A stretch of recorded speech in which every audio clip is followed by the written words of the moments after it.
악어의 눈물이라고 하지요. 그런 거짓된 눈물, 그런 눈물이 아니라 정말 진실된 마음에서 흘러나오는 눈물만큼 그 사람의 감정과 생각을 정말 잘 표현해주는 그런 수단은 없을 겁니다.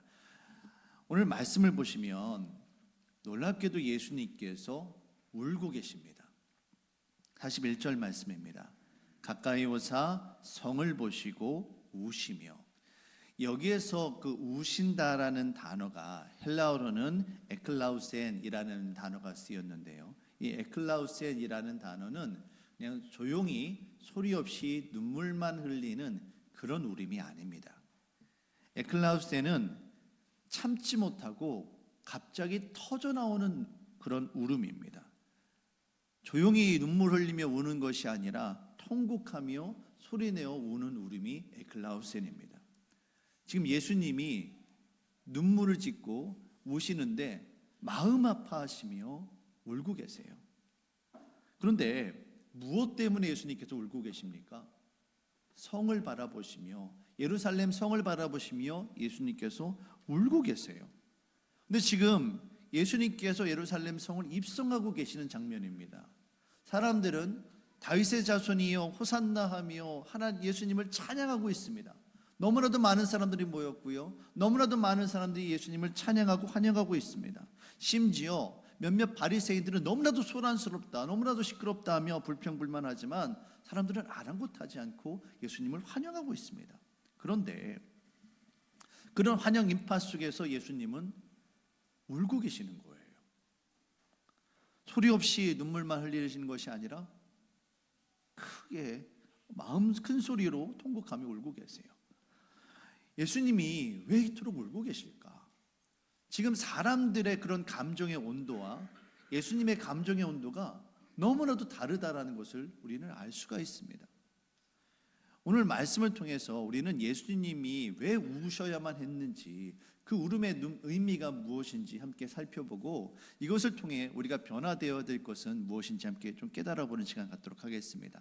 먼저 예수님께서 지금 예루살렘에 입성을 하고 계시는데요, 이스라엘 백성들은 오랜 역사 동안에 자신들을 구원해 줄 메시아를 기다려왔습니다.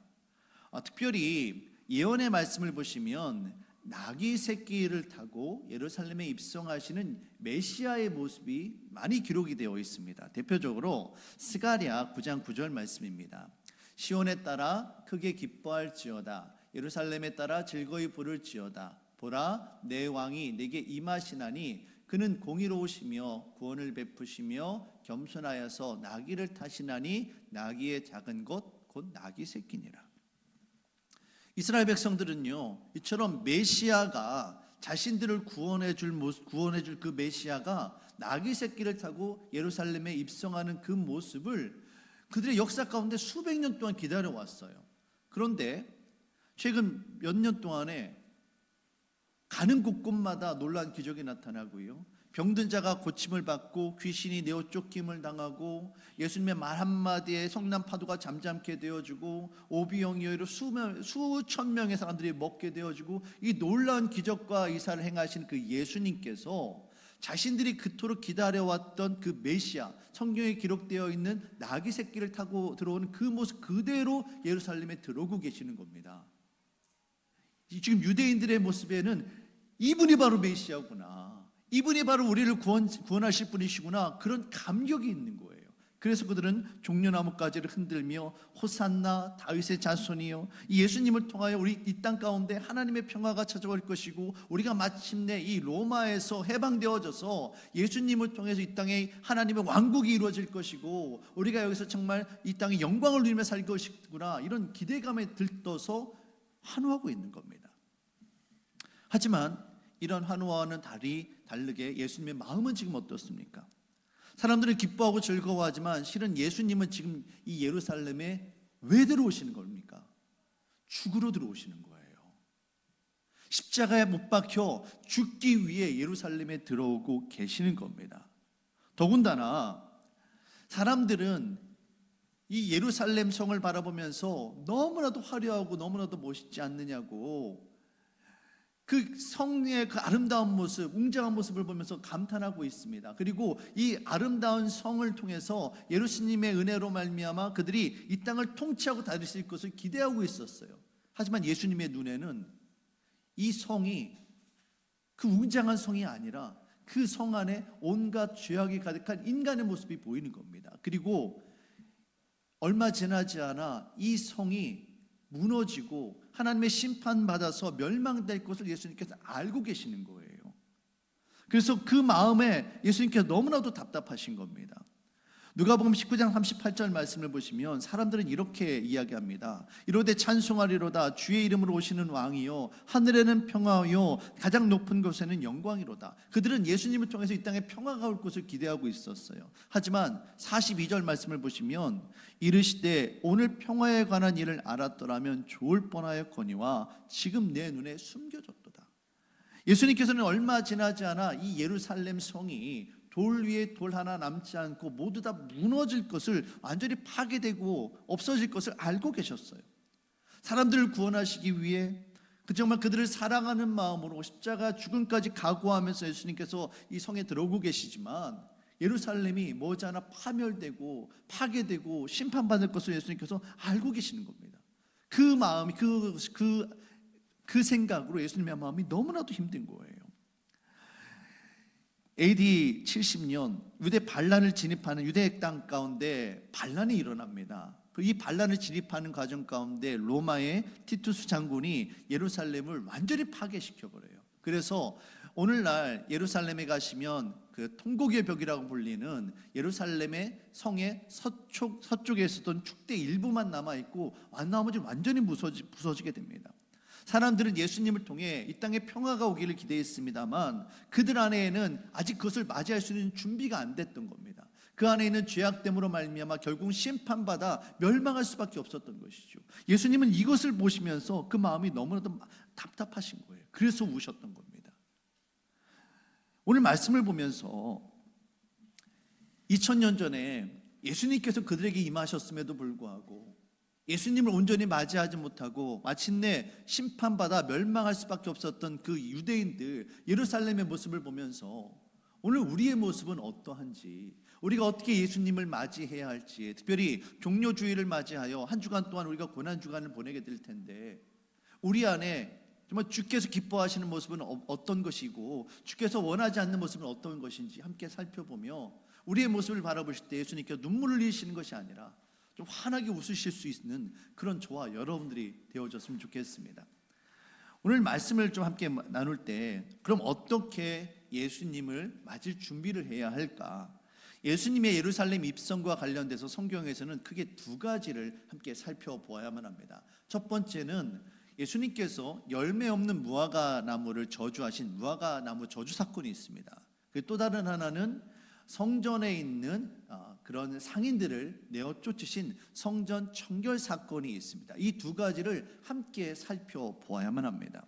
오늘 누가복음에는 성전 청결에 대한 이야기만 기록되어 있습니다. 하지만 다른 공간복음서를 살펴보면 이 무화과 나무 저주 사건과 청결 사건이 한 세트로 연결되어 있음을 알 수가 있습니다. 특별히 마가복음 11장 말씀을 보시면 예수님의 예루살렘 입성, 다음에 무화과 나무 저주 사건, 청결 사건이 하나로 이어져 있어요.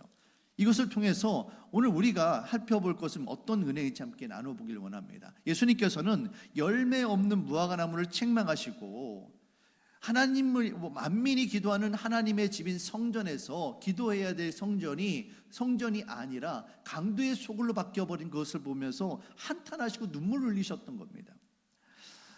구약 성경 가운데 특별히 이 무화과 나무는 이스라엘 백성들의 영적인 상태를 나타내는 상징으로 아주 자주 사용이 되었습니다. 무화과 나무 잎사귀가 푸르고 그 안에 열매가 가득한 것은 이스라엘 백성들의 영적인 상태가 정말 생명으로 넘치는 것을 이야기합니다. 하지만 잎사귀가 마르고 열매가 없다라는 것은 영적으로 그들이 죽어가고 있다라는 것을 뜻하죠. 그런데 예수님께서 예루살렘 성에 들어가실 때 보니까 이 무화과 나무의 열매를 찾는데 열매가 없는 겁니다. 지금 예수님께서는 잎만 무성하지 먹을 수 있는 열매가 전혀 없는 무화과 나무를 바라보면서 겉으로는 화려하고 웅장해 보이지만 그 안에 하나님께서 기뻐하시는 거룩의 열매는 전혀 없는 오직 인간의 욕심만 가득한 그 강도의 구렬로 바뀌어버린 성전을 바라보며 그 이스라엘 백성들의 영적인 상태를 보며 안타까워하고 계시는 거예요. 이스라엘 백성들에게 이스라엘 땅에 있는 이 무화과는 1년에 적게는 3번, 많게는 한 5-6번까지 열매를 맺게 되어집니다. 그런데 겨울이 지나고 3월이 되어지면 아주 작고 좀 맛도 뜰분 그런 작은 무화과가 열리는데 이거를 겨울 무화과라고 부릅니다. 이거는 정말 상품 가치가 좀 떨어져요. 그래서 시장에다 팔지는 못하고 소작농들이 그냥 배고플 때 먹는 그냥 그 정도의 무화과입니다. 예수님께서 유월절 절기를 지키기 위해 예루살렘에 들어가십니다. 유월절은 3월에 있습니다.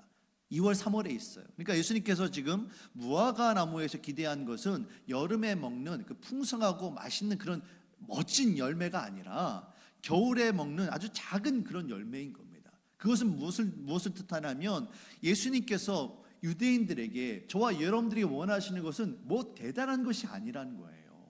아주 작은 것, 아주 보잘것없는 것이지만 하나님 앞에 드릴 수 있는 것, 우리 안에 주께서 기뻐하시는 것이 과연 있느냐라는 겁니다. 그런데 예수님께서 무화과 나무를 통해서 봤을 때 이스라엘 백성들에게는 아무것도 없는 거예요. 그래서 그 무화과 나무를 저주하고 심판하시면서 이스라엘 백성들을 향하여 경고의 말씀을 전해주셨던 겁니다. 또 함께 살펴봐야 될 것은 이 성전 청결 사건도 마찬가지입니다. 성전은 하나님 앞에 예배하고 기도하며 하나님을 만나는 곳이 되어야만 합니다. 우리 안에 있는 죄악됨을 덜어내고 하나님의 은혜로 새롭게 변화가 되어야 되는 것이 바로 성전이에요. 그런데 이 성전이 어떻게 변해버렸습니까? 하나님을 만나는 곳, 제사하고 기도하는 것이 아니라 성경에서는 강도의 소굴로 바뀌어버렸다라고 이야기합니다. 성전 안에 상인들이 들어와 있는 거예요. 여기서 당장에 드는 질문은 왜 성전 안에 상인들이 있을까? 예배드리고 제사드리는 그 공간에 왜 양과 소와 이런 재물들을 팔고 동전을 바꾸는 상인들이 왜 들어와 있을까라는 질문입니다. 당시에 유월절이 되어지면 이스라엘 백성들은 모든 성인 남성들은 아무리 먼 곳에 있다 할지라도 예루살렘을 방문하고 그곳에서 제사를 드려야만 했습니다.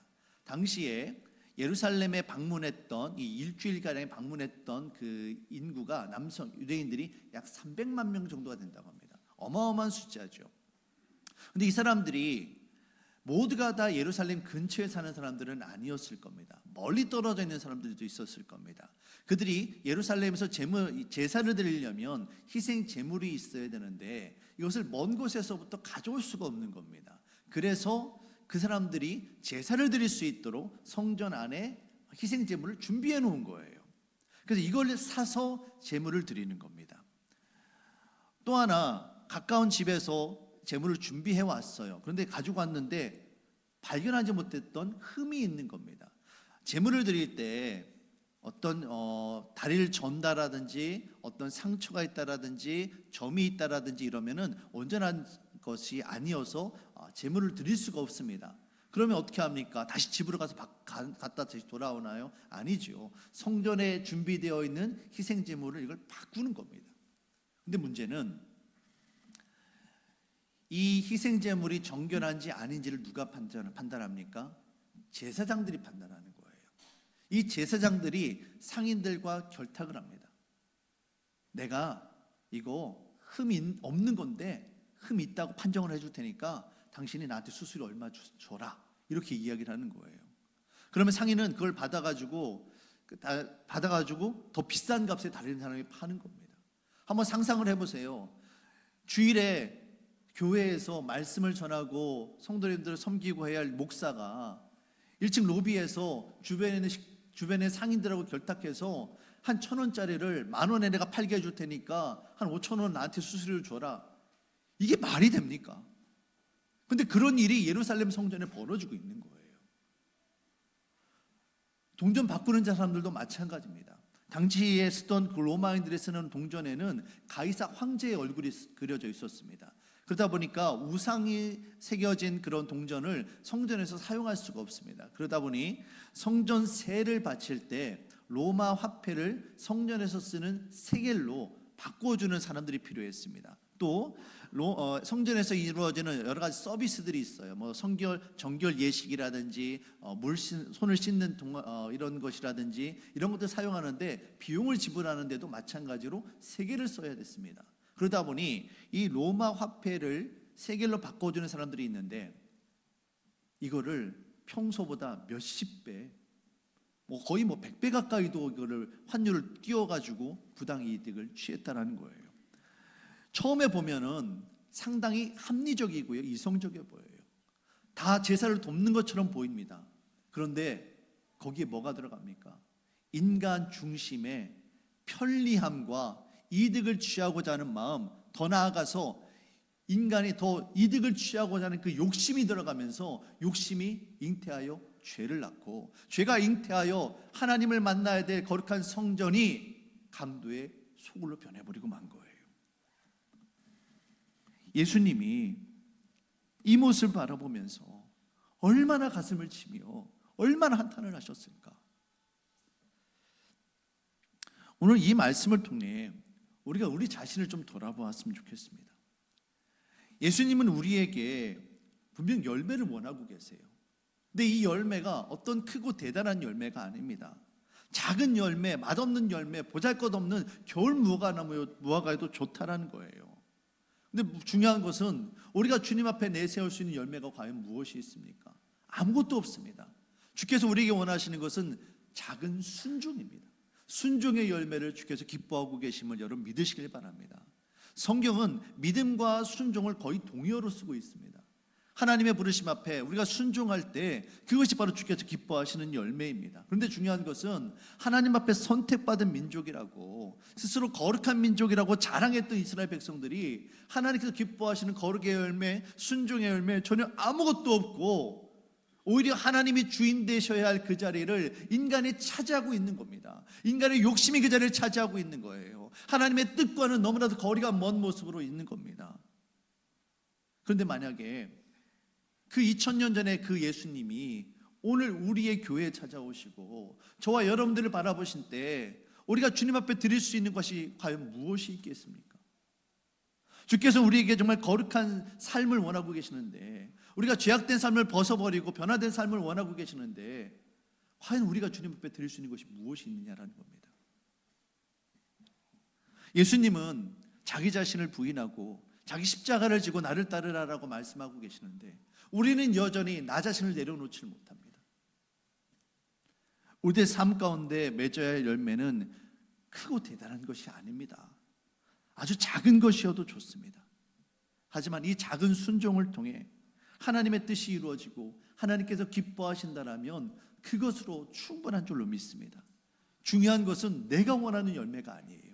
내 뜻이 이루어지는 것이 아닙니다. 하나님의 나라, 하나님의 뜻이 저와 여러분들의 순종을 통해 이루어질 때 그것이 바로 주께서 가장 기뻐하시는 열매임을 여러분 깨달으시길 바랍니다. 우리가 주님 안에 거해야 할 이유가 바로 여기에 있습니다. 우리가 주님 안에 붙어 있을 때 포도나무가 그 가지가 포도나무에 붙어 있을 때 열매를 맺는 것처럼 저와 여러분들이 주님 안에 거하게 되어지고 예수님의 말씀 앞에 순종하며 나아갈 때 주께서 기뻐하시는 거룩의 열매, 순종의 열매가 저와 여러분의 삶 가운데 가득히 맺혀질 줄로 믿습니다. 두 번째로 성전된 우리의 모습을 살펴보길 원합니다. 저와 여러분들의 심령 안에는 성령께서 임하고 계십니다. 저와 여러분들이 바로 거룩한 성전이에요. 그런데 이스라엘 백성들의 삶 가운데 그 성전에 하나님의 자리, 예수님의 자리 아무것도 없었습니다. 오직 그들에게는 그 예루살렘 성에는 인간이 주인 되어지고 자신의 유익을 취하고자 하는 상인들만이 가득했지 하나님을 예배하는 자들은 없었습니다. 자신의 죄를 통회하며 하나님의 은혜를 간구하는 사람들은 아무도 없었다는 것이죠. 오늘 우리의 모습을 한번 돌아보았으면 좋겠습니다. 우리가 오늘 이 시간 이 자리에 주님께서 우리의 교회를 찾아와 주신다면, 우리의 심령 가운데 주님께서 들어오신다면 우리가 주님께 드릴 수 있는 것이 있어야 될 것입니다. 우리의 모습을 바라보면서 부족하지만 우리 자신을 하나님 앞에 드릴 수 있는 거룩함이 우리 안에 있어야 되는데, 혹여나 그런 것은 온데간데 없고 우리 인간의 죄악됨만이 우리 안에 가득하고 있다면 예수님은 또다시 우리들의 모습을 보며 눈물을 흘리고 우셔야만 할 겁니다. 우리 교회가 주님 앞에 기쁨이 되기를 원합니다.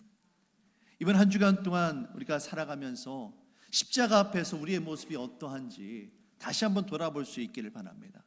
주께서 기뻐하시는 거룩의 열매, 순종의 열매를 맺기를 원하며, 또한 우리 안에 있는 죄악됨들을 다 벗어버리고 새롭게 변화되어져서 부활의 아침을 함께 맞는 저와 여러분들이 되어주시길 바랍니다. 말씀을 마치며 요한복음 15장 5절 말씀 함께 읽기를 원합니다. 나는 포도나무여 너희는 가지라.